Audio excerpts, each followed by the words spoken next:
Hey guys, welcome back to Divine Radio.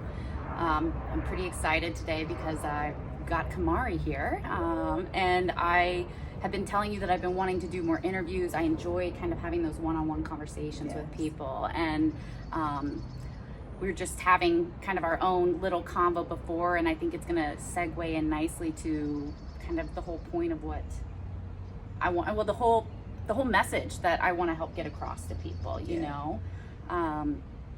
So a little background, Kamari and I met through a company called Spotlight Medical. Yes, and Spotlight. Yes. And from the beginning, I just felt this really calm, collected, just kind, helpful energy from you. I really did. I don't think I don't think I ever got to tell you that, but like I always just felt like I could rely on you, and I felt like you were there to do the work, you know, in essence, which I don't know if you know, but that wasn't always the case with some people, you know. Right. And you always did it with, you know, kindness and a smile, and you were just really, it made me feel safe and secure doing what I was doing, you know. Thank you. Of course. I appreciate that, and that's just a reflection of like your leadership, because like I will say, when you were the project manager, we were the most organized. Oh, thank you. Even though we had like the craziest things happening, it was like that had never happened before, and so like you were dealing with a lot, and you handled it amazing. Thank we you. were just a reflection of like your work. So thank and you, Kamari. And that was a spiritual trip. Like everybody said it, like the conversations, the vibe, it was just perfect. Wow, I haven't heard that. Really? No. Oh, that's so funny. I felt like everybody just got into like really deep, good conversations, and it was just very calm and fun. I love that. I mean, it was fun altogether. But yeah, that was a good one. I needed to hear that, honestly. Yes. You know, like because I was in my own world, just trying to navigate and keep everything together, and like, because my thing is, for me, I hate asking questions. Like I hate, because I feel like when you get instructions, you want to be like, okay, I got it. I know what I'm doing. Right. And that could be good and bad. But for me, I'm like, I just want to know what I'm doing so I can get it done. Yeah. And I felt like you left no space for us to not know what we needed to, you know what I mean? So that was really helpful. Thank you. Yes. Wow, thank you. I didn't know I needed that, but I needed that. So thank you. Yes. So we have, you know, got a little background. We've gotten to know each other's energy a little bit. But, you know, I think what really inspired me to reach out to her is the kinds of posts that she makes on Instagram, the kind of posts you make. I'm going to talk to you now more rather than the camera. Okay. You know, I ever since I've known you and I've followed you, I always see you posting uplifting, not just body positive, just person positive messages, you know, and I know that's not always easy, no matter who you are, you know, like, because I think something a lot of people struggle with is feeling good enough and feeling and understanding their true value and worth on like a deeper level, not just the what do you do, how much money do you make, whatever, you know. There was a post that you made about your roses and thorns, and I think that's the one. Yes, with Women Connect. My cousin and her best friend, they started this group called When Women Connect. And they were like, we would love for you to be a part of it. And I was like, like, you know, anything. And so that particular week, like, we'll mostly like once a month we'll post on that page just to keep it going. We're beginning as well. But they had presented that we do like a reel, just kind of like, you know, explaining where we are, what's going on with us. And a lot of the times my stepmom always asked my brother and his friends when we were doing carpool, like, what were your roses and thorns of the day? I love that. And I was just like, we were all going through different spaces in our life in that moment, and I was like, let's just do roses and thorns of this like season in our life. And so that's kind of the motivation with that post. I loved it. I resonated with a lot of it, you know, and I knew that when it came to the people I wanted to bring on, I wanted to bring the people who have a certain level of self-awareness and who are doing the work and doing what they can, not to make themselves better for anybody else, but just for themselves, you know, and having the willingness and the courage to be honest with yourself. Yeah. You know? Yeah, I just posted something yesterday on Facebook. Like, being honest with yourself can break your heart, but it can also heal it at the same time. Yeah.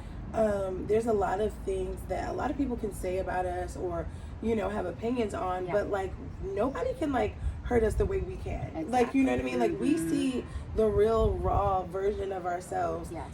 100% of the time. Yes. So it's like, if you want to say, oh, I don't like this about you, or I don't like that about you, it's like, I've probably already looked at that, said something about that, talk about that, like, you know, to myself all the time. And so I think each time that I, you know, want to get better or decide to get better or do something that's going to lead me into that direction, it's really just about killing that voice in my head.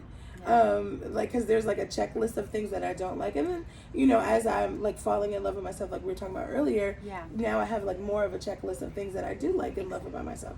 And so it's just really submitting to that journey of it.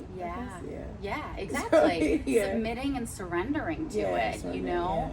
I truly believe every single person on this planet has to go through that experience in some way or another. We all start at different points. But ultimately, it's about learning to love and accept ourselves. I think that's a really big, like, collective message that is trying to come through right now, you know?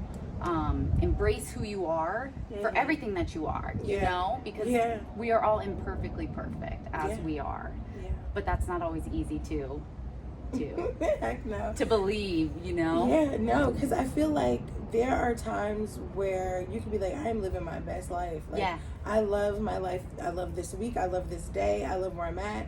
And there can come in something that can like smack that in like 2 seconds. And you're like, what the fuck? Like, you know, and so I've had that happen so many times where like I used to be afraid to like just even get excited, like, or even be happy, because I'm like, if I get too excited and something comes smacks this, I'm not interested. You were speaking to my exact situation right now, you know, like truthfully, where you know, I'm on my own journey, you know, I'm doing the podcast, I'm trying to start living and speaking my truth more, and going after the things I know I want to and I'm destined to, you know, and I kind of got to this really like high vibrational place where I'm just feeling good. I'm like enthusiastic, exuberant, don't give a shit what anybody says, or I just feel good at being who I am, you know? And then I had this situation with the salsa scene, 2 different things in the same weekend, that just like knocked me down, you know, like certain people's perceptions of me, you know, and making me feel like I was unwelcome or I was too much or I was all these different things, you know, and it took me a few days to like pull myself out of that, you know, and even then I don't think I ever got back to that same heightened level. And then this past weekend with the whole eclipse and everything that happened, I got knocked down again, you know, and you know, it was. And I've been having like this really hard time trying to trust and believe, not just in the process, but that good things are going to happen for me, you know? Yeah, I think what I've learned is like, how do I want to be, right? Like, I love to be happy. Like, I do. It's just a good feeling. And I understand things obviously happen and they don't make us feel good. But like, I enjoy feeling good. I love how I feel. I love how I give when I feel good. And so it's like, that is the goal. And I'm not dismissing, you know, anything else. And I allow myself to feel those things. Like, now I'm learning, like, I can't just get over things. I have to process them. So 3 days, fine. Okay, whatever. I'd rather go through something in 3 days and come out positive, better, healthier, you know, I guess having clearer thoughts, depending on whatever the situation is, than to push it to the side, perform, act, and then physically feel it, you know what I mean, or dismiss it. Because a lot of the times, like, I've learned too, like, my body, it holds tension. It holds tension. If I'm angry, if I'm scared, if I'm nervous, like, I feel that. And I wear it. And then so I think a lot of the times is learning, like, when do I feel my best? Is it when I get rest? Yes, acknowledge that. Is that when I think before I speak? Yes, let me acknowledge that. Is it when I drink my water? Like, whatever it is. And so it's like, let's just do more of those things. And I think as we grow, you're like, this does work. Yeah. I do have a method to this because things are going to happen regardless. Yeah. What was it? 2021, my apartment burned down. Oh my God. Burned down. It wasn't anyone's particular fault. It was a mistake. Yeah. And so I initially just went into like go mode. Like, what do I need to do so that I do not have to pay for this? Yes. What do I need to do to not have to be penalized for this legally or any way? And, what do I have to do to just get shit done? Yeah. And, the person that I had to work through with, tension was there, but then I also had to realize and I had a therapist at the time, and she said to me, you didn't even give yourself a minute to feel. Because I did come off passive aggressive. I did come off kind and like, nice. Oh, it's fine. What do we need to do? Blah, blah, blah. Yeah. And then like weeks later, I'm like angry because I'm like, yo, you don't realize until like weeks later, like, oh my God, my favorite pair of jeans, don't have them. Right. Or when you're looking for something, or really realizing like, I had went away for work for a gig in Atlanta for a month. Okay. And it happened maybe the second day that I was there. Yeah. Oh my God. So now the family, I was nannying at the time for a family, and they were like, oh my God, like we can help you, whatever. Do you need to live here? And I'm just like, I was not planning this. Yeah. Like, you know what I mean? Once my month was up, I was like, where am I about to live? Yeah. Where am I about to go? Yeah. I did not prepare for this in any way financially. Yeah. Like, didn't even have renter's insurance because the shit is $10 a month, and I forgot it. Like, once you know, like a bill like that, you're just like, whatever, amongst all the other bills. Yeah. And I just wasn't thinking, and wow. I had to take responsibility. Yeah. There was a moment where I had to take accountability. I can't just be like, you did this, or this is the reason. But the crazy thing, and it may sound crazy, but it is. So I want to say a month before this, I had a 2000 Ford Explorer, like old school truck. Yeah. And it was just clunking. And I was like holding on for dear life to the truck until it got to like, I'm spending $1,400 a month to keep this truck alive. Damn. Like, I'm good. Like, and so I sold it for maybe like $800, maybe $1,000, I don't remember. Yeah. Like $800. And this guy was like, thank you, this is amazing. I think they worked on cars. Okay. Because the car was in great shape. Yeah. But so I sold my car. This was like a month before this happened. So I'm like, I'm gonna go to Atlanta, work a month, save money, get this money, come back, get a car. Had all these plans. Yeah. I was finally getting to a place where I was like, I know what I'm doing. I have a plan. Yeah. Right. I get on, this is during COVID, so this is like 2020, 2021. Okay. So I'm on this Clubhouse call with this psychic, right? And this is when I'm dabbling I with love this Clubhouse shit. too. Right? Yeah, and so it's like, that's when everybody was on it heavy. Yes. And she's just like, you went so far down the wrong path. God is going to send somebody to snatch you up and put you in the right direction. What? Wow. Okay. I'm like, what? Yeah. Like, you're dead ass wrong. Yeah. Like, what wrong path? Like, I'm good, like, I'm not doing anything illegal. Like, I feel like I'm pretty straight. So she's just like, I don't know what that means. Then she sang a African song, and she was like, this song is about fire and water.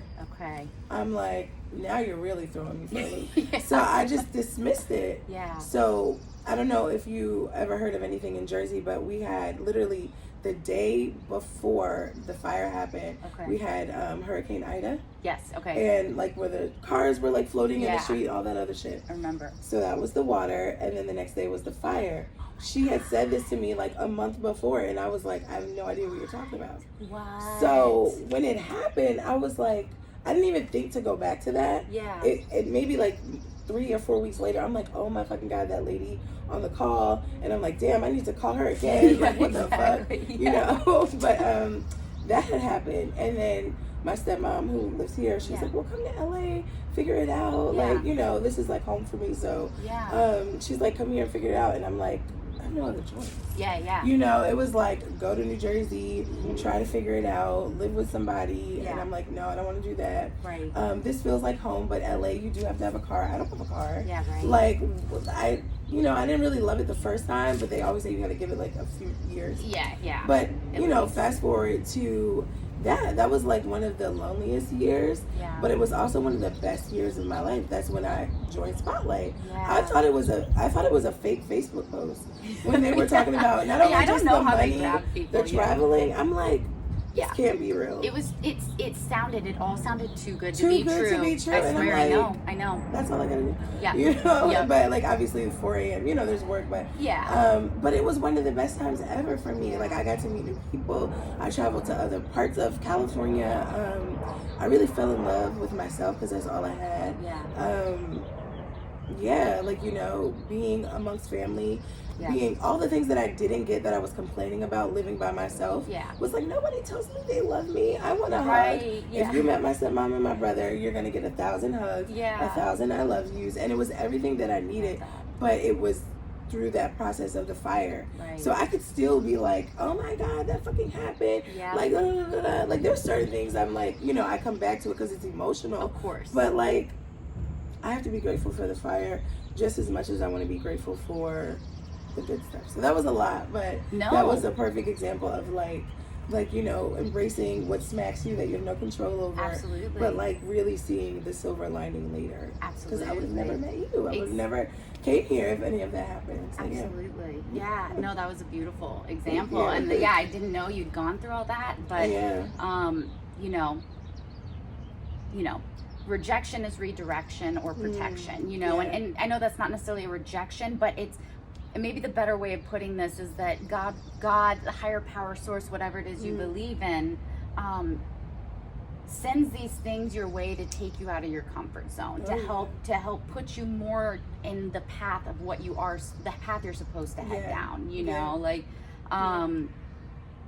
I definitely had that. Me with the way Spotlight ended, that was part of that for me. That was one of those big things. I thought I was going to have a job at least until the end of the year, and then I get an email out of nowhere, and I felt like I could feel something was changing and turning, you know, but I didn't know what, because I'd gotten too comfortable with the paycheck and just kind of like doing it, even though I wasn't fulfilled, you know, and I wasn't happy. We were talking about this earlier, you know. I was at like the height of my anxiety and depression, and just like felt like I wanted and needed to do so much more as far as like answering my calling, my path.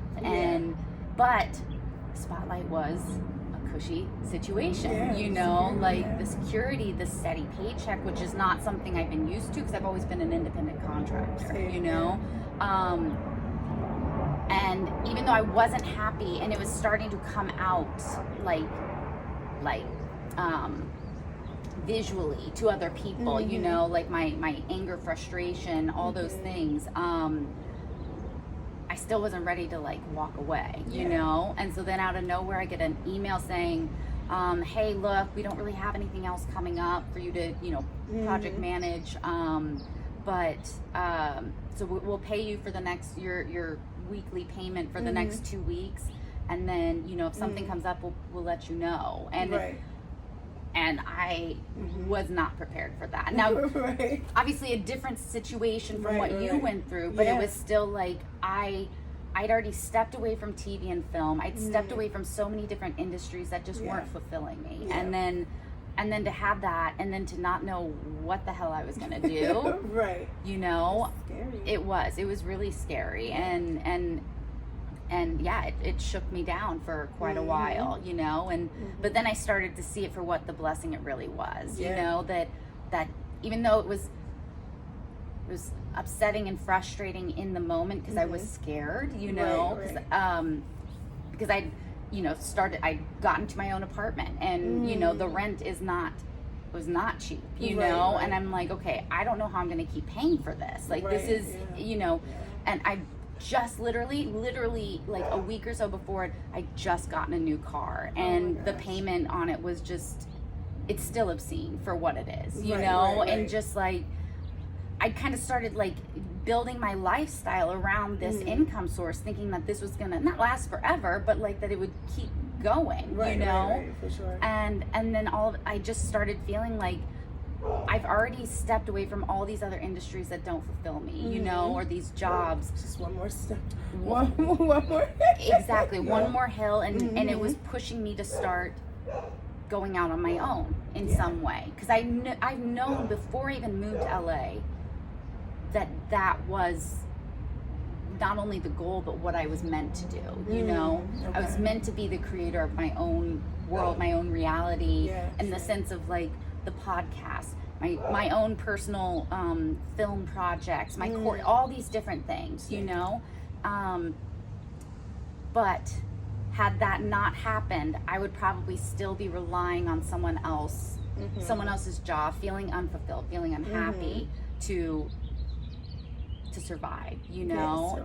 And so it was and I feel like when you allow yourself to let go of that thing, like all the little pieces come together, whether that's somebody to talk to, whether it's a life coach, or you know, you just meet somebody, or a little opportunity like just flies by and you're just like, okay, you know. And I know for me, I think a lot of the times when like transition happens, I have a hard time getting comfortable, but like I'm learning to balance like what I'm meant to do versus like when you need to take time for yourself.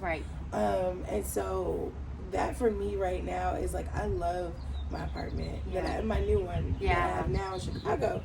And I never saw that coming. Like I was like, I don't have the money to pay for a new apartment. And I don't want a nanny anymore. I was a nanny for 12 years. Okay, wow. I don't want a nanny anymore. I don't watch anybody's kids anymore. And I love it. Like I would do it for free. That's one of those jobs that like I would do for free, but like it's just not fulfilling. Like I want my own kids. I want my own family. And like a tantrum with somebody else's 3-year-old is no longer anything I want to like rescue. You know, that was survival mode. It was good money too, but it was also like, I'm good on this. And I have no nerve to say I'm good on something in a position where it's like, you're about to pay rent again. You're about to do this again. You're about to, you know, embark on like being on your own again.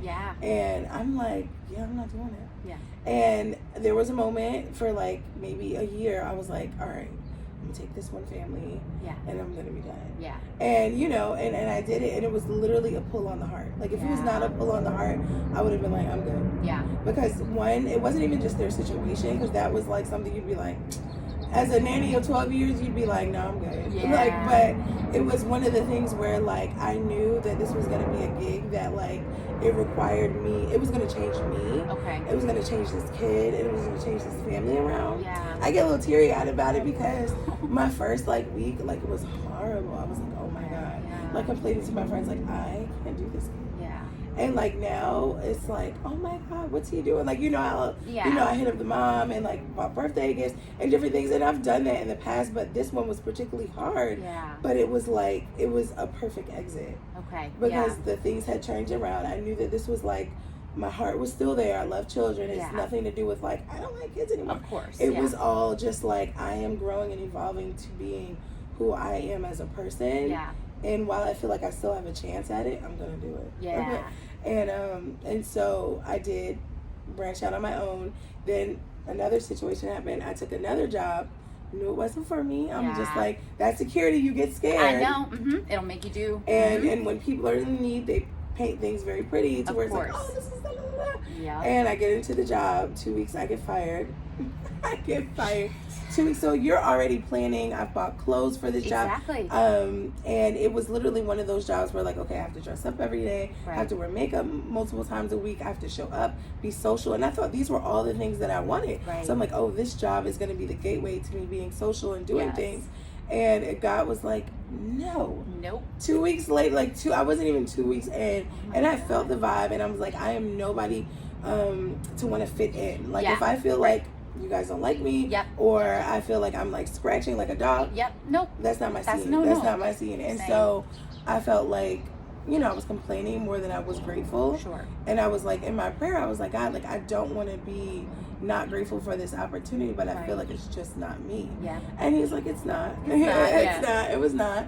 And literally after those 2 weeks, I cried about it, because I was just like, I like bought stuff for this and I did this and literally like that week after, I went to so many social events all by myself, like found free events at the museum, meeting people, giving them my Instagram meeting, like just doing things that it's like, you don't need that backing. Some people are meant to just fly and do it on their own and really make their own connections. And we get nervous and we get scared and we're like, I need this job, I need this person, I need this like you know, I guess a crutch or whatever you want to call it. Yeah. And you don't. No. And you really don't. And life will send not so happy things to show us that. Because we might need that. You know, we might need to, like, get, like, pushed in the right direction, you know? So, yeah. Well, because kind of back to what you're saying, our fears are really powerful influences and dictators, especially when we're living in that fear, you know, like the fear of security, stability, you know, and, you know,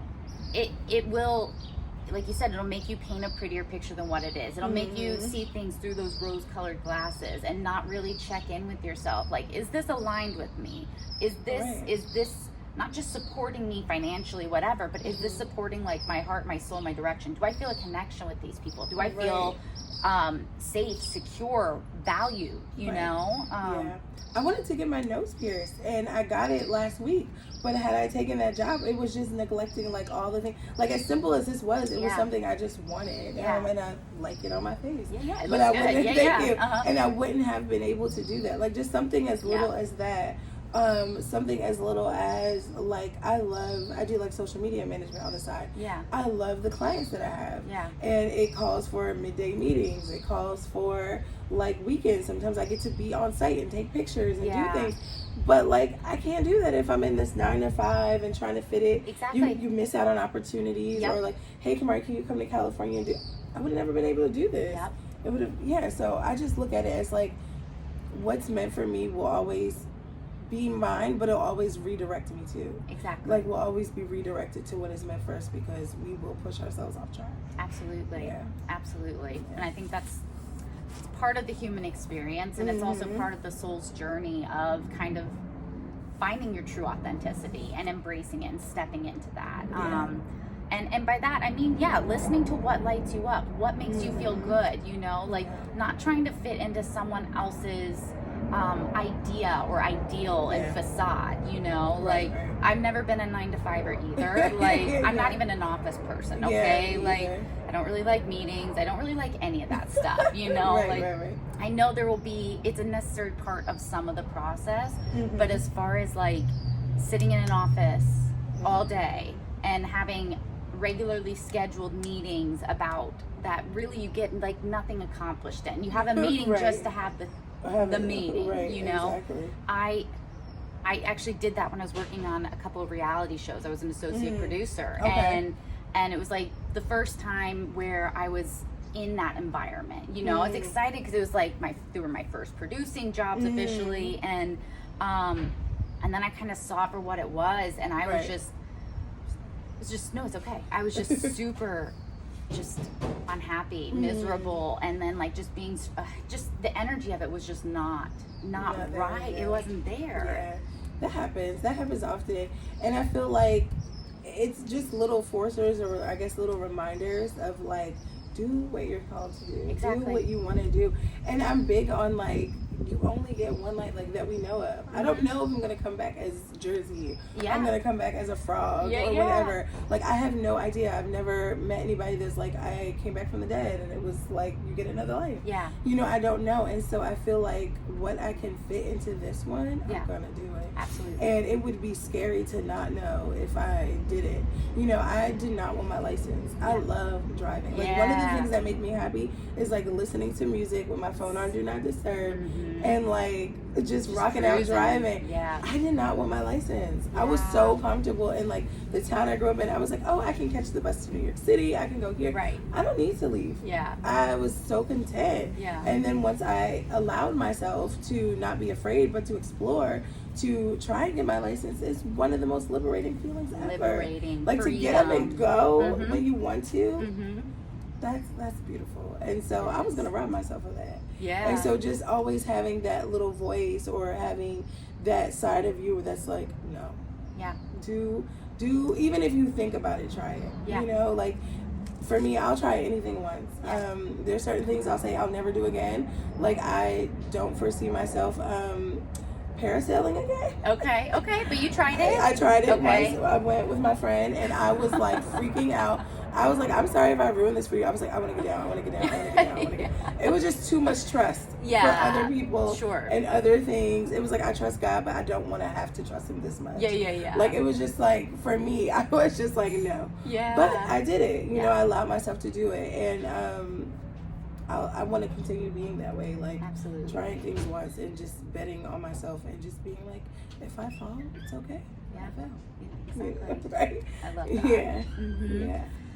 Yeah. It was funny, I told this guy yesterday, like my sister, she was like really big into sports and I was not. Yeah. And I remember, and I get mad at myself for this, and I will say, like, if you ever have like an inkling to try again. But like, I tried out to play softball. I got hit in the face. Oh shit. I quit right there, and I was like, I don't want to do it. Come back. I was like, fuck this. Yeah. I'm good. So that was, you know, there's a difference in like wanting to try again on certain things, but I will always try. Yeah. But if it hurts, I'm scared to try again. But I feel like there's certain things that life is gonna hurt you, and you have to try again. So. Yeah. Well, and it is. It's about, you know, we're all gonna fall. We're all gonna get hurt. That is. Regardless of how hard I wished it wasn't that way, that is a part of this journey, this life, you know, and you know, it's cliche, but it's true. It's about how you get up, and it's about how you move forward from that fall, you know, and not, that's my opinion, of course, but not allowing it to, you know, you might be afraid to like try that same thing again, but not allowing that fear to influence every other decision that you make, you know, because like you said, you'll try something at least once, you know, but you're not allowing any of those maybe negative experiences affect you from wanting to try something else again. Yeah, no, because you never know what you're gonna like. You never know, like, just like I never knew I was gonna love driving. Yeah. I never knew I was gonna love guacamole. And what you're missing out on in the process. You never know, and things can always be altered. And I always feel like the right things always circle back. Yeah. Yes. Like how like right people. So it's like learning to let go of fear. That's huge. Yeah. But then also understanding what's meant to be will really circle itself back, or you'll just be where you're supposed to be if you allow it. And then to add on to that too, allowing the things that you thought were right for you to move on. You know, for sure. Like, which is kind of perfect with the things we were talking about earlier. You know, we thought that. Well, we were talking about weed, and you know how it used to be something I did all day, every day, and I literally, if you would have asked my 20-year-old self, I thought I was just gonna smoke weed till the day I die. Oh my God, like literally, like, and then eventually, I got to a point where it stopped helping me, and it was actually harming me more than it was helping me. I used to feel like excited and creative, and like it expanded my mind. Like I think it did what it was supposed to do for me, you know, but in the moment, And it was funny because like I always used to get like really bad anxiety, and I would like always end up like putting cold water on my face, feeling like, oh my God, I'm too high. My thoughts are going crazy, all these different things. And then I got to a place where like I really enjoy it. I do really enjoy it now, but I'm like, okay, I have to really like create discipline, you know, because it can feel good at certain times. It can feel good in certain seasons where you're like, all right, I didn't smoke more than I got up today. So, you know, so just learning discipline and really being honest with yourself. So like, not always like, you know, we can always love on ourselves and be good to ourselves, but like loving us comes with discipline too. Absolutely. And I haven't always had that. Like, loving us comes with discipline. Loving ourselves comes with being honest. And I feel like there are seasons where it's like, I don't want to be honest. I don't want to see the truth. I'm good. You know? But then there are seasons where you're just like, I gotta do what I gotta do. Because this is what I want to get to. This is the goal. And it's easier said than done, but I think that, again, that redirection, opportunities always come. Absolutely. Like, you know what I mean? Even if it's as simple as, like, I had one time, like, a friend, like, oh, I want to meal prep. I was like, okay, I'm not going to eat bad this week. Like, that was my own personal goal. Like, I'm sorry. I know. It's okay. Hopefully, shouldn't be picking up too much, but, let's go. So, yeah, like, I had, like, my own personal goals that week. I was like, I'm not buying any food out. I'm not whatever. And like my friend was like, hey, I want to meal prep this week. Like, I'll buy everything if you cook it. Okay. That was the, like, it was just like, I didn't have to pay for it. Right. Like, I had a Mm-hmm. plan. I said what I wanted, and I was being honest about it. Yeah. And an opportunity came. Now, I could have been like, oh, well, no, or what day, or, you know. Right. It was just like, it's in alignment with what I said I wanted. Yeah. Take this opportunity and win this week, you know. And it's like little things like that tend to always happen. I love that. And I always say, like, I feel like God hears me, or when I'm frustrated. Yeah. Like, frustrated. It's not always like, God, you know, I'm really sad about today. It's always like, what the hell? Why? Yeah. Like, I was on my way here. The process of me getting here was crazy, but because I bought this like really cheap flight, missed the first flight, like all this crazy stuff. Oh my God. It was just too much. Yeah. Anyway, so on my way here, I could not find my passport. Okay. So I'm like, what the fuck? And I know that I had cleaned it up my place, like we're putting it somewhere safe. You know when you like put something somewhere, like you take it out of the chaos. Yeah. And you're like, I'm gonna remember it here. Right. And then when it's time to remember, you're like, I don't remember it. Right. So I'm looking all over, and I'm just like, where the fuck is it? I have to leave in like 20 minutes. Like, I have to catch this flight, whatever. Yeah. So I'm standing there, and I'm like, God, I'm not looking for a testimony. Yeah. I'm not looking for anything extra. Like, where the fuck is this passport? Yeah. And literally 3 seconds later, I opened this drawer, and it was sitting right there. Yeah. And it was just like, so I don't always have to be performed. I don't always have to be like extra. It's just what I need. Well, the opportunity will always come. Yeah. I just have to open it and I have to be honest. Yeah. So it's like, if you feel the urge to say, okay, I want to create discipline with my smoking, I want to create discipline with my diet, like, and you're dead serious about it. Yeah. Even if you just say it, like, something, I believe always something will happen. Somebody will call you randomly. You get like $30 off your grocery order. Like, just crazy stuff always happens. And I just think learning to pay attention, document the blessings as much as we document the hardships. And we'll see like those little sparks of sunlight in between. Absolutely. Yeah. No, it's a beautiful, like, just reminder, you know, like to not focus on all the stuff that's going wrong. Like, it's okay to feel that frustration, you know, it's okay to feel like things just aren't working out, but you know, to stay open, to stay honest, to keep paying attention. And I know I've struggled with that personally because I've always been a thinker, an overthinker, overanalyzer, you know, and always wanting to kind of control the outcome of a situation. And that's something that I've been having to work through, to truly just surrender and to just trust that I'm always supported, that things are working out, and they may not work out in the exact way or timeline that I want, but it doesn't mean that they're not going to, you know. And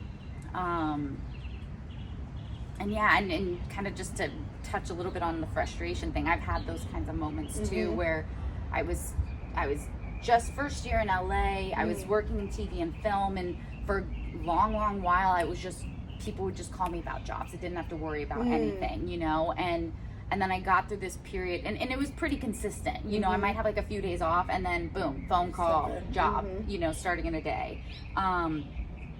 But I got through this period. I left this one gig, which was really hard because it was this gig I thought I was like, it was with one of my favorite all-time actors ever. It was a show I absolutely loved. It was he hadn't been on TV, film, anything for like a decade plus, you know.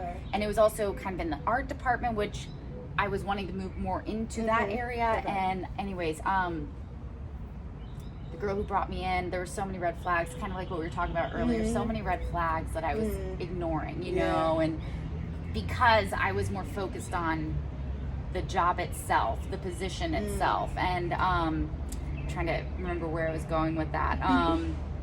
But anyway, so that happened. I ended up leaving it because it was it was a toxic environment for me, and I was reaching out to people like, hey, you know, do you have work for me? Like, what's going on? And for the first time, nobody had anything.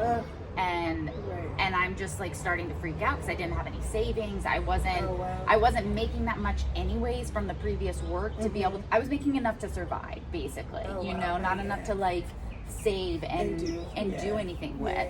And I remember one of those days where I just got to this point where I'm like, I'm doing everything I can. I'm calling everybody I know. Nobody has anything. Wow. Am I supposed to go in a different path already? Like, what's going on? Happening? What is happening? And I just broke down and just started like crying on the bed. Like, I don't know what to do. Like, I literally I cried out, I don't know what to do.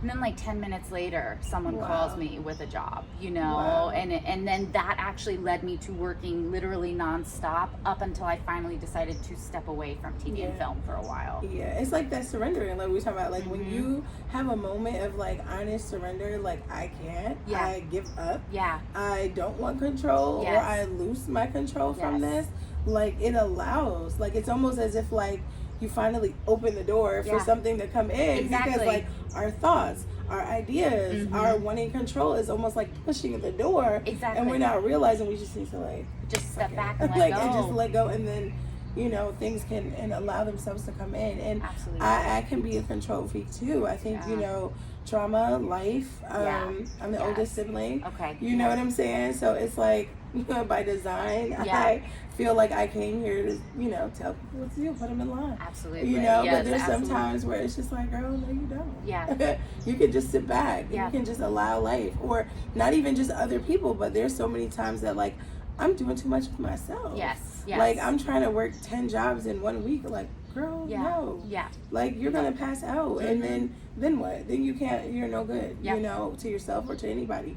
And so, you know, I felt like, I have this group called Girls Who Grind, and you know, I don't resonate with grinding anymore. Same. I don't resonate. Grind, the hustle, all that stuff. You know, no, like, and I feel like, you know, there's work that you have to do no matter what you do, but grinding or working or hustling in the direction that fuels you, your purpose, the thing that makes you go. Because then it doesn't feel that bad. Exactly. You know, then the work does itself, and like you just show up. Exactly. You know what I mean? Versus like feeling like I gotta have 8 jobs so that I can pay this rent. It's like I want to enjoy my house. I don't want to not be here. Exactly. So what can I do to be here more? What can I do to enjoy this more? Because like we think about it, we pray for our cars, we pray for our homes, we pray for protection, and then we work so much that we can't even enjoy it. That's like doesn't even make sense. No. So like no, I definitely think that hustling and grinding and all of that culture is overrated. Agreed. But I also feel like when you are working in the direction in which you're supposed to, it doesn't always feel like it hard doesn't feel work. like work. It feels feels like enjoying it. You're doing you. It's actually energizing you. It's giving I feel like it gives you more energy, you know, versus draining you. You know? Right. And I couldn't agree with that more. And that is kind of where I'm at right now, where it's like, you know, trying to move in the path of what lights me up, what makes me feel good. Like and knowing when to say no to opportunities that come in that aren't going to do that for me, you know, and not being afraid of like, did I just miss out on an opportunity, you know, and it's a delicate thing to balance, you know, but I couldn't agree more. I think our society specifically, like the American culture especially, westernized culture in general, but America, we're a special breed when it comes to the whole grind and hustle. And so many people think that that's what gives them value, and that's what's going to get them closer to their dreams, you know.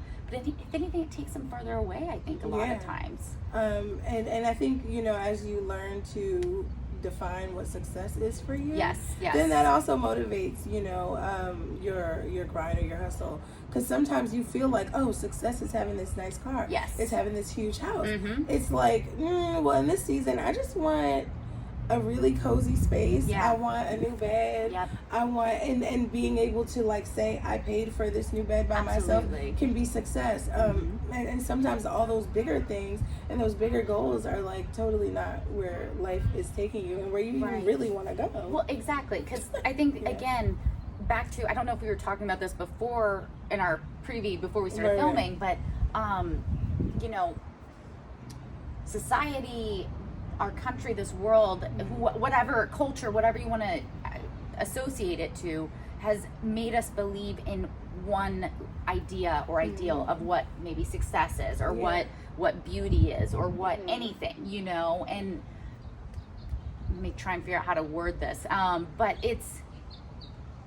there's a lot of us who are caught up in that, thinking that that is the only way, the only path, the only, if we don't get those things, then we've failed, you know? Right. And a lot of times, if they really looked and got to know who they are and what's true and authentic for them, they'd realize they don't even want that shit. Right. You know? Or see how many times like people fail at what they think they want to. Exactly. And so I think, you know, I love seeing or watching like senior citizen interviews. Okay. Where you see the people talk about like all the things they wish they would have done. Or I think there was one that just I may have reposted on TikTok, I can't remember. Yeah. But it was this guy where he was saying like he worked a lot of the time. Yeah. And he missed a lot out on his family stuff, and he was like that was the one thing he regretted. Yeah.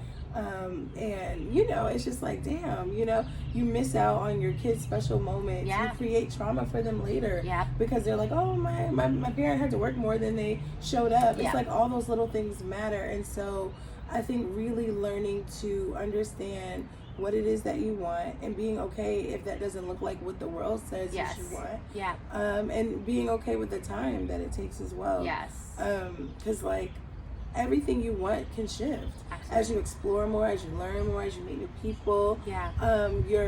You have no choice but to change. Yeah. And so I think for me, what I've learned is that what I wanted 10 years ago is not maybe what I want today. Right. Same. There's some things that like, oh, okay, that kind of stayed. But there's a lot of things that I'm like, oh my God, no, I would never. Yeah. If I would have like really gotten that, I would have been like miserable or, you know what I'm saying? Like, you know, certain things. Or if I would have taken on certain apartments or would have jumped too soon at certain opportunities. It's like, you learn that like listening to yourself is key.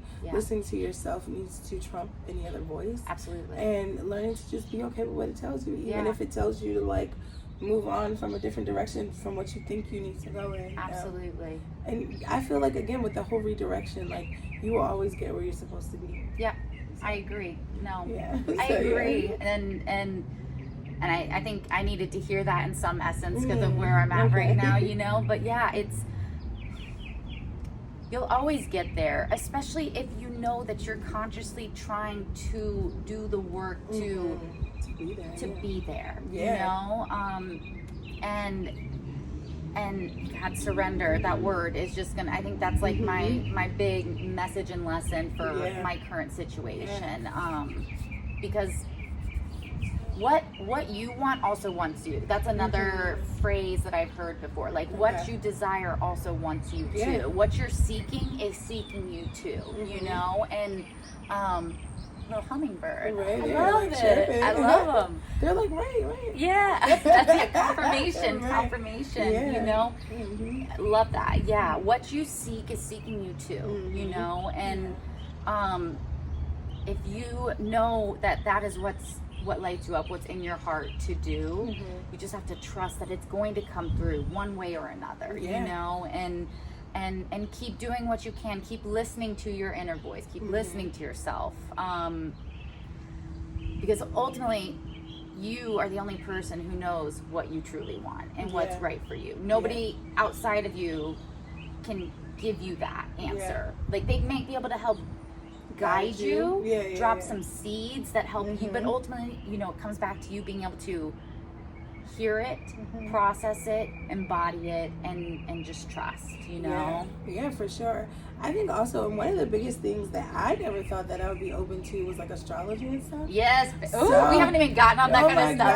God, because like, so I grew up in a Christian household. Okay, like I grew up Catholic. Okay, so like Baptist, Kojic, and then like more non-denominational. Yeah. So like that was always like the devil. That was always like taboo. Oh, I would try to read the magazine. Like I would go. Sorry to interrupt. No. Do your thing. My mom, I would always go to the magazines at the grocery stores and would immediately flip to the back for the astrology thing. I wanted more info on it, and my mom's like, that is sacrilege. It's not. It's taboo. Like you shouldn't she was just trying to protect me in her own way. I know, but because now I've got her opened up to those things a little bit more. But yeah, same there's thing.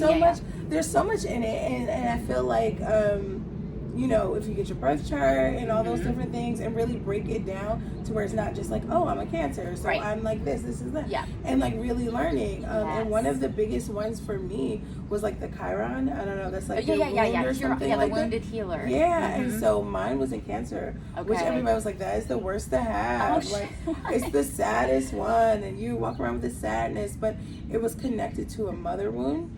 It was directly connected to a mother wound, and I lost my mom when I was 10. Oh my God, okay. I'm sorry. So there was a lot of things that needed to heal within that relationship. There were a lot of things I just felt like, you know, I was angry with my mom.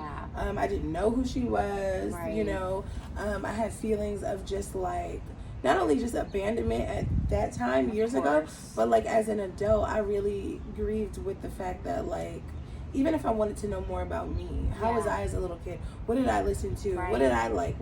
I have to really like close my eyes and clink 3 times to really know. But thank God, you know, I have a godmother who, you know, does know a lot. So I ask her, you know, often, but it was talking about the relationship between mother and healing that, and seeing her as a woman and seeing her as her own person, her having her own journey. I had a lot of anxiety around that death and around just like being a motherless woman, more so than I did as a kid. You know, I think as a kid I was in such a toxic situation in terms of like how she like lived and her being depressed and things like that. I always vacated to my grandparents' house. So when she passed away and we were moving to our grandparents' house, it was kind of like a relief. You know, it was kind of like, okay, good, you know, finally a little more stability. Now, and I don't know if my 10-year-old self thought that, but I know that I felt that. And I felt guilty about feeling that. But then I also was just like, well, I mean, she didn't, you know, I thought that she didn't love us. I didn't think that she cared because she would have lived better. You would have gotten out of your depression. All those selfish things that, you know, I had to learn to take accountability for, but was rightfully owned to me to feel that way. And little by little things were helping me. I met this amazing lady, Alami, from Houston. And she is an intuitive, I don't know all the titles. Shout out to Alami, but like she's an intuitive healer, life coach, and she was talking about that. Like she spotted that out. Like, what was your relationship with your mother? Like really walking me through that, and I just was like, okay, there's got to be something to all of this with the Chiron, with the Alami, and with all these different things. It really helped me learn to see my mom as her own person, and really learn that it's okay to be angry and have those, you know, feelings because they're mine, but then also realize that like she did love me, you know, she did care about me. And this lady, she was like, I was talking to her, I met her in a thrift store years ago, but like we were talking online and we were just talking about like parents and moms, and she's like, I'm just trying to be like the best mom or whatever. And she's a Capricorn. My mom was a Capricorn. And so she was like, if your mom was a Capricorn, she'd love the hell out of you. And I just started crying because like she didn't know that I needed to hear that. She didn't know, you know what I mean? She channeled, that was a message that you needed to hear. It was just random, and I was just like, okay. You know, and it was all within that same week, and I just was like, okay, I can get through this. I do love my mom. I just was hurt. You know, I felt that like I should have been dealt different cards. You know, obviously. You know, and a lot of people feel that way, and I think a lot of the times we try to beat ourselves up for not being happy too quickly. Like we were talking, like it took me some time. It took for me to state that I was angry, state that I was sad, go through that process, but also have an open heart to hear what people were saying and what, you know, ultimately I felt like God was saying through that. So I don't know, I think people should all like look into it, even if you like don't feel like there's any truth. There's healing somewhere. There's so much healing. There's healing in it. Well, first of all, I didn't know that about your mom, so but I'm so glad that you are finding some peace, some understanding, and closure within yourself, you know, and healing, because that was always one of my greatest fears, was losing a parent, my mom especially. Well, both mom and dad, anybody, but losing anybody at such a young age, because you can only process it from the perspective that you have, and you might have been a very mature 10-year-old, but you're still a 10-year-old. Exactly. Exactly that. But to go back to the astrology, I mean, I remember when I first started really getting into it, it was when I was going through my reawakening, you know, and to be able to read something that can describe so much about you and really in-depth, deep ways. Like sometimes my inner, like the things that I don't even want to admit to myself, sometimes it can point those things out when you find the right chart. And definitely. And it helped me understand myself, my strengths, but also like my challenges and my weaknesses. The further you get into it, you know, it can kind of help you, it can help you understand not what your specific purpose is, but what you came here to learn and to grow through, you know, and you know, I've gone much deeper, and I know, you know, this is kind of like a controversial topic, but like there's a very good chance that your mom was always going to die at that point. You know what I'm saying? Like it could have been within her soul's contract, and because maybe there's something from a past life that you needed to come through and work through, that could have been part of the greater purpose and reasoning behind it. You know, not everybody's ready to hear that stuff, so that's why it's so many things I think about, and I feel like the more I just allow, you know, opportunity to learn and dive deeper in that, I look at like with my grandparents' age, like they were old when they took us. They were already 70 something. So it was like God preserved them. Absolutely. You know, I felt like that was like they were really old, you know. And I just be like, could you bring them back so I could say sorry? Because like I was hell as a teenager, just mouth, just whatever, but like just, you know, thinking they're invincible. Like this is grandma, like she's never leaving. Even though I dealt with my mom leaving, it was, I was so comfortable with them that I didn't realize like, oh my God, they're too gonna leave here. And when they did, I really went through that really tough, because I just was like, God, why do you allow me to love something, to attach to something, to take it away? And so, you know, of course you deal with the guilt of, damn, if I really knew that, like, you know that they're gonna die, but like, had I known that my grandmother was gonna die, or my grandfather, I would have been nicer. I would have came home at 9. I would have hung up the phone and had dinner and watched freaking Wheel of Fortune, you know, when I didn't want to. You know, all the things you regret, and they would tell us that, you know, like, we're not gonna be here, and you just be like, shut up. Stop saying that, you know. Get out of my life. You know, and there was an age gap. But there were so many beautiful moments that happened around both of their deaths. And it's so weird. A lot of them, so my grandmother was a Sagittarius. And she died on the day after Christmas. Crazy. My mom died on her birthday, which was Thanksgiving, November 24th. Oh my God. My mom's birthday was December 22nd. Oh my God. My grandfather was December 29th. He died on New Year's Eve, the 31st. And like, so everybody's birthday is like all during Christmas. During the holidays. All during the holidays. And when people... Birth and deaths. Yes, birth and death. And my sister's December 3rd. She's still alive.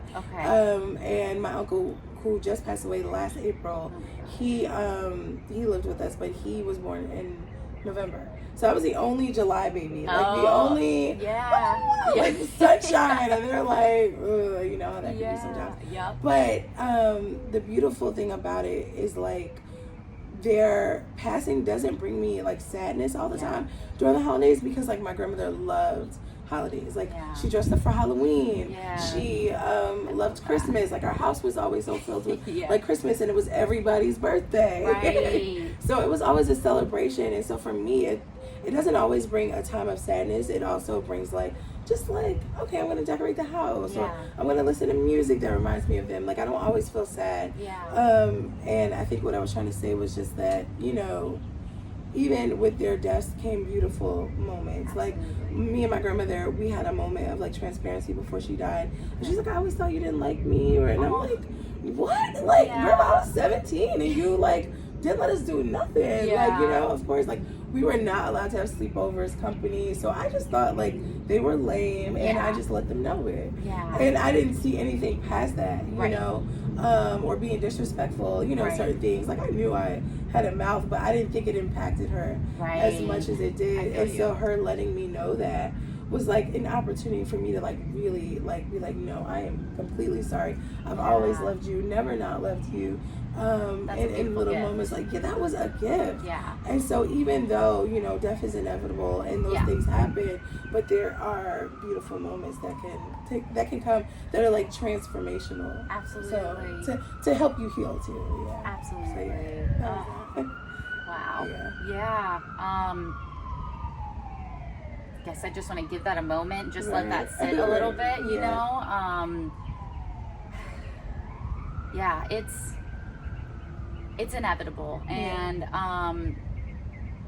not everybody gets that opportunity to have those special moments, and you know, and I think, I don't want to put words into your mouth, you know, but what you went through at such a young age, like, you're going to grow up feeling, some regrets or remorse about those kinds of things. But again, like, you're a child, you're a kid. We only can see so far from like past our short view and perspective, you know, and I'm just really happy and proud of you that that you've been able to process it that way, you know, because there's of course, not everybody either gets that kind of opportunity or closure, you know. Even with somebody who's alive right now, they still don't even get those opportunities, and you've chosen to view those situations with honesty and the ability to forgive them, but forgive yourself too in the process, you know. Yeah, because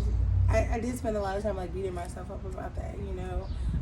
But at the same time, it's just like they knew my heart, you know. Course. Like and like that opportunity really came for a reason. Yeah. Because I would have hated to live with that. You know what I mean? Like, her knowing that. I mean, that ate me up for a while. But I think also too, just understanding that, like, if you really read the situation, you understand I was just fighting. Things that I didn't even know I was fighting. Exactly. You know, just growing in a space where I had to constantly readjust. Constantly, you know, prepare yourself, you know. You don't never really, you know, the way when things happen, especially with my mom's death, it was sudden, so it was kind of like you're constantly in preparation for something bad to happen. And so you live like that, but you don't know you're living like that sometimes. You're in this like survival fight or flight type mode. And that comes with not being nice all the time. Sometimes it comes with more hurting reactions. Those who love you more, you know, because you tend to think that the outside world is better than home. I was one of those people that everybody else's house was better than mine, you know. Same. And not realizing, you know, that like there was beauty at home too, and that helps me now with like loving on who's here, loving on who is present, who shows up, because we don't know. But also at the same time, it's like if you have the opportunity to love people here, like, do that. Absolutely. So, I can relate with that too. I always, growing up, I could not wait to get out of Indiana. That's where I'm from originally. And we were just north of Indianapolis, so we weren't like too far out of the city. But like I lived in like a remote kind of like rural-esque area, you know. Had some neighbors, but not a ton. A couple of young guys who lived around who were close to my age, but nobody I really connected with. I always felt like I was like, you know, small town girl with a big city heart. You know what I'm saying? And I always knew I wanted more for my life, you know, and I even just used to hate the fact that like I had friends who lived in like these great neighborhoods where like they could literally wake up, ride their bike down the street, and they're at their best friend's house, you know. I didn't have that opportunity. It was the only way that would happen is if a friend came to me or my parents took me there, you know. I just knew I was destined for more too, and I wanted to explore and see more. But anyway, so I grew up just really not appreciating where I came from and the environment that I grew up in, you know, and was constantly like trying to escape, trying to you know, rebel and just do things my own way, you know. And then as I started moving around, like I moved to Chicago first, and then back to Indiana for a bit, and then I was in Arizona, Florida, and then California. And then I've traveled a ton just for the jobs that I've done.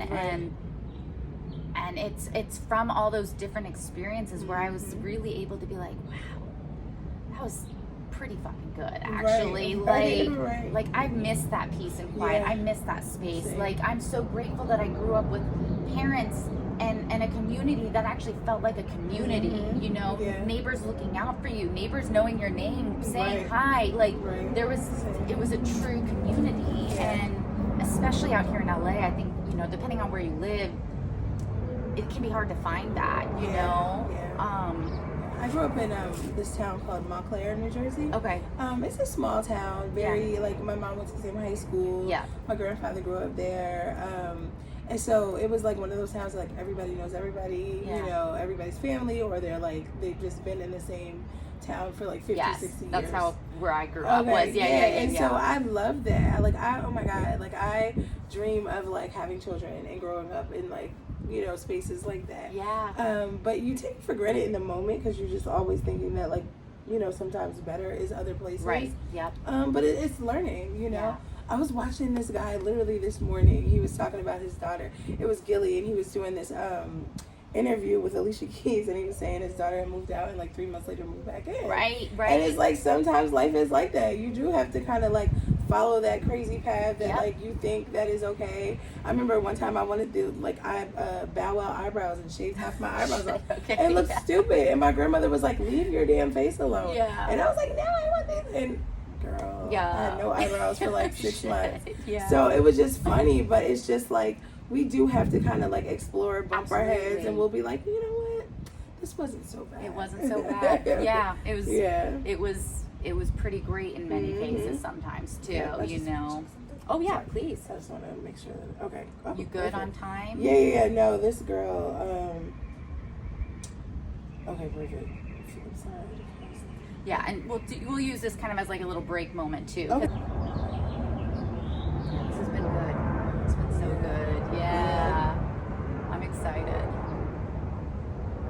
I love that little hummingbird moment right there. Right? That was like perfect. So perfect. And I'm so glad you called it out like as the sign and the confirmation, because I do believe that. I mean, there's hummingbirds outside my place.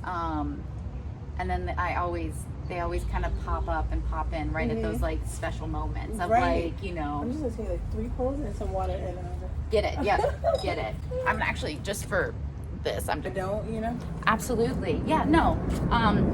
Let's kind of keep this a little bit going. Actually, I kind of liked, you know, what we were talking about. So, oh my gosh, where was I going with that? Yes, you were talking about.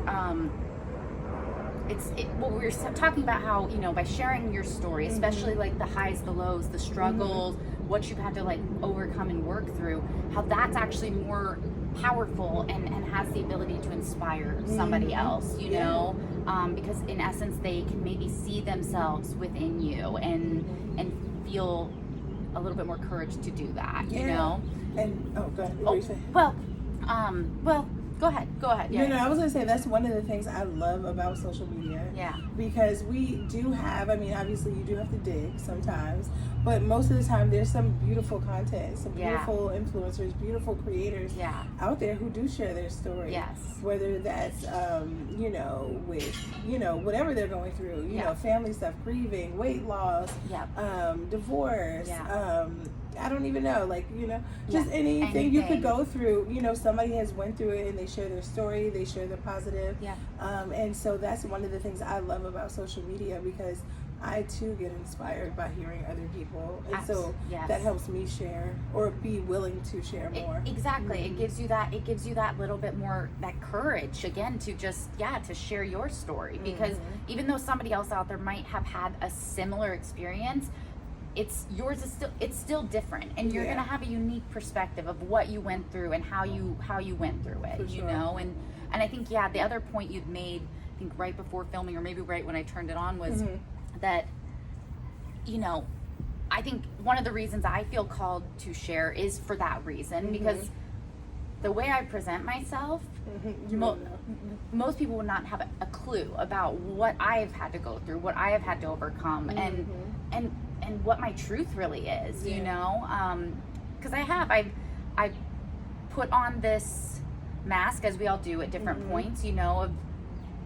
thinking I had to present myself in the right way and be and present myself in a way that was deemed acceptable by society's standards, when in reality I'm a weirdo. I've got like I've got things that I'm interested in that most people can't even aren't even like, they can't even fathom, or they're not even thinking about, or they just think it's nonsense or crazy or whatever, you know, and at times where I've wanted to share those things with people, but then have been met with like just negativity, being made to think that I was crazy, that these things, just so much, you know, and And that's part of why I'm doing this as well, is to start expressing my truth and my authenticity, and that's what I want to help other people do too, you know. I feel that. I resonate with that. And recently I've been going to poetry nights. And so they're like every Wednesday in Chicago. There's this group, they're called Pen Flow, they're really good dope. And so I went, like, just seeing it on Eventbrite, and I was like, oh, like, you get to like write there and perform there if you want to or whatever. And so I had dragged my friend the first time, and he was just like, what? I don't know, like, because he wasn't gonna perform, and he didn't really write anything, so he was just like, I don't know. And I was like, well, I'm gonna go back. And then I had like forgot about it. Then I saw somebody who goes there, and they're like, oh, when are you going? And I was like, oh, right, okay, I'm gonna come. And you know, I used to love to write, but like it wasn't something I ever shared. It wasn't anything that I ever really like. You know, I would like send like things to my friends, or I would write on like Facebook poetry stuff, but nothing that like nothing like poetry nights. And so I started to go, and then I performed, and like they're super supportive community. So that. It's like there's no like, oh no, that was whack, or you know, there's no judgment. And people write about everything. And the one thing I love about poetry is like somebody could write and you would not even know what the heck they're talking about. So it's very personal, and it's a beautiful thing. And so I've just allowed myself to just keep going, keep showing up, and like keep performing. And it really helped me, because there are times where like you feel like, I gotta bring other people, or you know, my friends don't like to do this, or you know, my friends have come and supported it, but like it's not their thing, and that's okay. Like, or it's not their every Wednesday thing, you know, it's mine. And so I've had to learn to just be okay with that. Absolutely. Because I like going, and I like the people, and that helps me stay true to me. Versus like, well, my friends don't want to go, so I'm not gonna go. Exactly.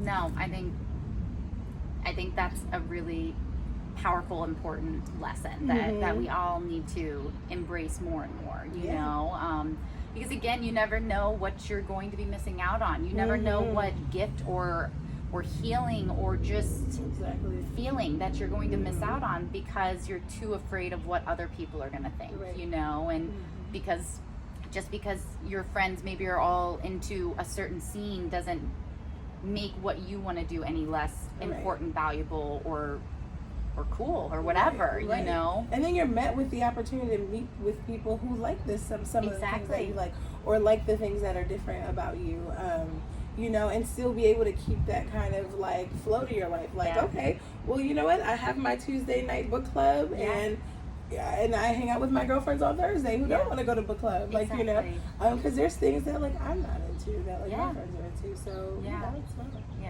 And it keeps you kind of like, I don't know, always learning. When you allow yourself to explore those things you want to learn or want to do, or that are unique to you, you kind of just see yourself grow in different areas. Because like, I would have never thought that I would have been like on stage at a poetry night, reading anything that I ever wrote. Like, I like to talk, I like to do those things, but like I didn't think I was gonna like make it a thing. You know? And it's like, oh snap, look at me. 3 times in a row, you know? And so it's like, okay, what else can we try? You know, what else can I learn? What else can I see myself, you know, jump into, you know? Like that. I love that. No,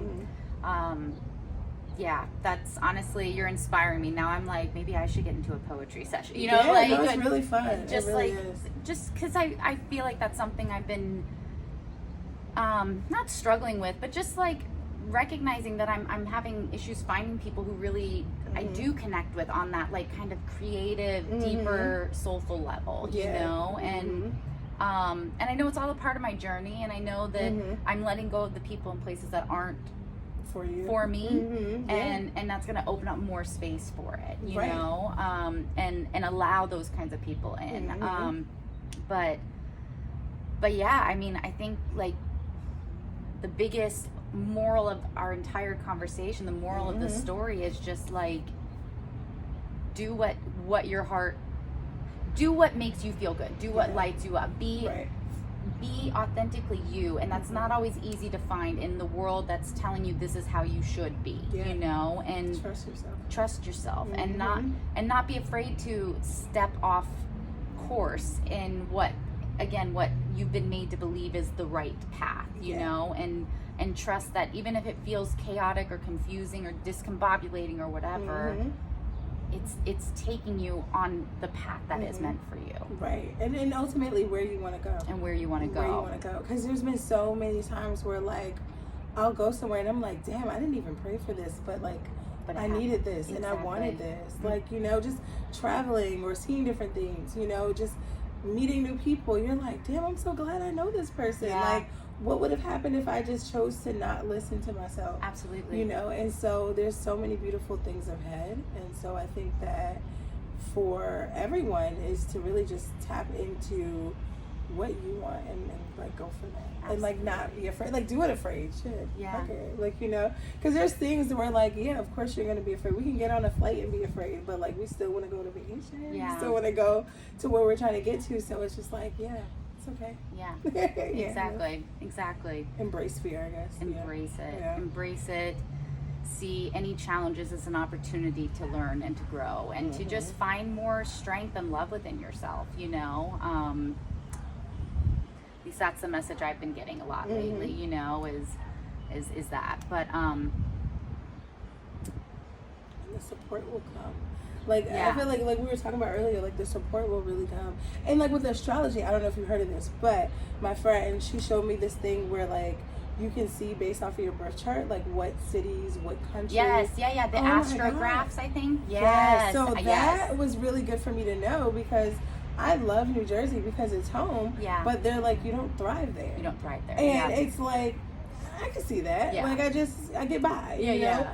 And they were like, Chicago feels like safety. Yes. Even though what other people say about Chicago. Yeah. But right. But you know, like Chicago feels like safety. It feels like home. And that's just like my little cozy spot to just go and be me, recharge and reset. And they always say like, LA is prosperous, like in terms of like connections and networking. Okay. I'm like, that's all I do when I'm out here. So I'm like, oh, that's cool. Yeah. So I think that like really allowing yourself to really learn yourself in that way. Yeah. Like really do the birth chart work. Really like look into it. Yeah. And just even get like a reading, like whatever. Yeah. Just to like see if there's something to it. Like I know a lot of people think it's weird or crazy, but I really think it really helps me. Like it's like a little compass. It is. You know what I mean? It's a blueprint. It's like a blueprint. It's not gonna be like this is gonna happen. No, on May it's not 2nd, the law. You know what I'm saying? It's just it's like a little like redirection, compass type of thing, and that has really been helpful in my healing and even in just my decision making. Same. On being like, okay, this is what LA is for. This is what Chicago's for. This is so I don't even have to mix up the three. Or anything. Yeah. And sometimes it just gives you a little more clarity too. Yes, you and know. That's what we need. Yes. Like because when we're just so caught up here and we're not listening to this and we're trying to understand why we keep running into the same kinds of situations or experiences that maybe aren't helping us or you know causing us pain. Sometimes going into that and looking into it can help you. Just give you that little bit of clarity and understanding. And there's like a root to something. Absolutely. Which is, if there's a root to something, then there's obviously like a way to heal it, to fix it. Absolutely. Or something. So I think that is something that has really helped me. Because I'm like, I can spend a lot of time in my head. Of course. Overthinking. And like overthinking is, if that could be a sin, that is a sin sometimes. It is like, you'll spend more time overthinking than it was for you to actually like do what you say you were going to do. Exactly. So I think, you know, just having that clarity or that understanding of like, you are not supposed to be a 9-to-5er. Like that was one thing I learned about like looking at my birth chart. It was like, you are meant to work and thrive alone. You can do, you know, networking, little things here or there, but like ultimately you are supposed to be working alone. Yeah. And then knowing if you're like a manifestor, projector, like all getting into it that way, you really learn your makeup. So you're like, certain opportunities, I don't even have to look at them anymore. I don't have to entertain them anymore because I know this is not in the direction or in the path that I'm supposed to be going in. Exactly. And so you don't have to get redirected so many times. Exactly. When you have that. So yeah, clarity is really good. Absolutely. I love that. Yeah. Oh, well, thank you so much. You're this welcome. went this so good. It went so well. I'm really happy with how everything just kind of flowed. Like, that's really important for me, you know, just good conversations, you know. I think part of that inspiration would come from when I was smoking a lot of weed and I would have those like deep, like introspective conversations with friends, and I'm just like, God, I wish we recorded that, you know. Right. There were just these like moments of healing and insight and just like shifts in perspective, you know. Yes, and I love that. Me too. Me too. So where can people find you? Okay. So I'm on Instagram and TikTok, mainly at The Idea Pusher, and Kamari Richardson on Facebook. So definitely stay tuned. I work on a lot of different things all the time. Right now I do Girls Who Grind and When Women Connect. Those are the 2 pages that I'm like focusing on. But we also host like brunches every year, and so last year we did not get to host one, and so we are like planning like a little small brunch this year to celebrate Girls Who Grind. I love that. So there'll be more on that. Amazing. Yeah, and I'll be sure to put links and things down you. below, of course, just so for anybody who wants to reach out. So yeah, this was good. Yeah, good. I loved it. Of course. Thanks for being my first. I don't want to call it an interview. You know, my first guest. You know, my first conversation. Yes. I didn't know I was the first. You are the first. Yes. Congratulations. Yes. Oh, thank you. Of course. Well, from The Idea Pusher and the Perspective Shifter, thank you guys for tuning in, and we'll see you soon. Bye.